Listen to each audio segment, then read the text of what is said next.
ఈ ఫ్రూట్స్ కి ఏమేమి ఇస్తారండి ఎరువు అంటే? మనం ఇంట్లో అన్ని ఇవేనండి, కిచెన్ వేస్ట్ నుంచి వచ్చింది, లేకపోతే ఆవు పేడ ఒకటి తెప్పిస్తాను, అన్ని కలిపి ఇచ్చేస్తూ ఉంటాం. సో ఆవు పేడ అని అందరు అంటూ ఉంటారండి. ఆవు పేడ అంటే మనం తీసుకొచ్చాక దాన్ని ఎట్లా ఫస్ట్ ఎండాలండి, అది డ్రై అయిపోయిన తర్వాత మనం మిక్స్ చేసుకోవచ్చు.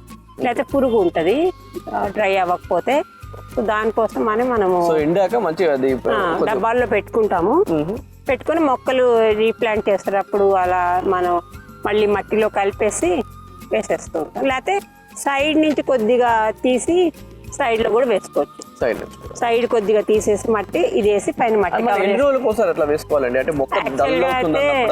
యాక్చువల్ గా అయితే కొంచెం ఫ్రీక్వెంట్ గా వేసుకుంటే మంచిది. మంత్ అలా వేసుకుంటే మొక్కలు బాగా గ్రోత్ ఉండి ఫ్రూట్స్ రావడం, ఫ్లవర్స్ రావడం బాగా జరుగుతుంది. కొంచెం బద్దకిస్తే మాత్రం కొంచెం మళ్ళీ డల్ అవుతాయి. అప్పుడు వెంటనే మళ్ళీ వేసుకోవాలి.